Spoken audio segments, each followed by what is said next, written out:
অসমলৈ গৌৰৱ কঢ়িয়াই আনিলে এগৰাকী যুৱ সাংবাদিকে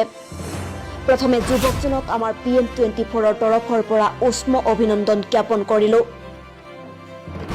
ফাষ্ট নিউজৰ সম্পাদকৰ দায়িত্বত থকা যুৱ সাংবাদিকজনে নিষ্ঠা আৰু সততাৰে সাংবাদিকতা কৰি যোৱাৰ লগতে সমাজ সেৱামূলক কামৰ লগতো জড়িত আছিল বিভিন্ন প্ৰতিকূলৰ মাজেদি অবিৰাম গতিত নিজৰ দায়িত্ব সমাপন কৰি যোৱা উদীয়মান সাংবাদিকৰ সাহসিকতা আৰু কৰ্মদক্ষতা সঁচাকৈয়ে শলাগনীয় সাপ্তাহিক অসমীয়া বাতৰি কাকত গণস্তম্ভৰ আপুচিন সাংবাদিকগৰাকীয়ে সমাজৰ হকে নিৰৱচ্ছিন্নভাৱে কৰি যোৱা কামৰ বাবে বিভিন্ন অনুষ্ঠান প্ৰতিষ্ঠানৰ পৰা সন্মান লাভ কৰিবলৈ সক্ষম হয় কোকৰাঝাৰ জিলাৰ গোখাইগাঁও মহকুমাৰ অন্তৰ্গত হিমলুতাপু গাঁৱৰ সাংবাদিক আব্দুল হাদি শেখে সৌহিদিনা নাৰী শক্তি অসম নামৰ এক সামাজিক সংগঠনৰ পৰাও বঁটা লাভ কৰি কোকৰাঝাৰ জিলাৰ লগতে সমগ্ৰ অসমলৈও গৌৰৱ কঢ়িয়াই আনে উল্লেখযোগ্য যে লকডাউনৰ সময়ত মানৱীয় সেৱা আগবঢ়োৱাৰ লগতে বহিৰাজ্যত আবদ্ধ হৈ পৰা অসমৰ বহু শ্ৰমিকক নিজ ঘৰলৈ অনাত সহায় কৰাৰ বাবে এই বঁটা প্ৰদান কৰা হয় বুলি জানিব পৰা গৈছে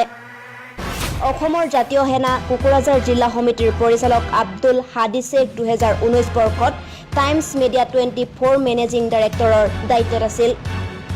সম্ভাৱনাময় সাংবাদিক আব্দুল হাদি শেখক আন্তৰিক অভিনন্দন জনোৱাৰ লগতে তেওঁৰ উজ্জ্বল ভৱিষ্যত কামনা কৰিলো আশা কৰো প্ৰত্যেকজন সংবাদকৰ্মীয়ে জাগ্ৰত প্ৰহৰীৰ দৰে দেশ তথা দহৰ স্বাৰ্থত নিৰপেক্ষভাৱে সেৱা আগবঢ়াই এইদৰে ৰাইজৰ প্ৰশংসা বুটলি আনিবলৈ সক্ষম হ'ব আমি জানো সাংবাদিকতা কৰাটো যে কিমান কষ্টকৰ কাম সেইটো সকলোৱে অনুধাৱন কৰিব নোৱাৰে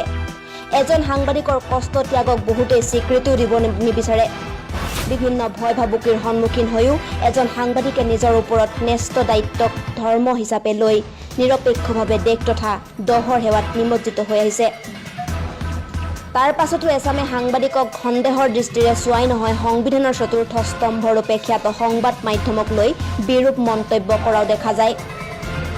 এই মানসিকতা সলনি নকৰিলে অদূৰ ভৱিষ্যতে দেশ তথা দহৰ হকে মাত মাতিবলৈ কোনো সাংবাদিক নাথাকিব এটা কথা ঠিক যে সাংবাদিকৰ মাজতো কিছুমান স্বাৰ্থপৰ সাংবাদিক আছে সেইবুলি আমি গোটেই সংবাদ ব্যৱস্থাটোকে সন্দেহৰ চকুৰে চোৱা কদাপি ঠিক নহ'ব জুলহাছ আলী আহমেদৰ প্ৰতিবেদন PM24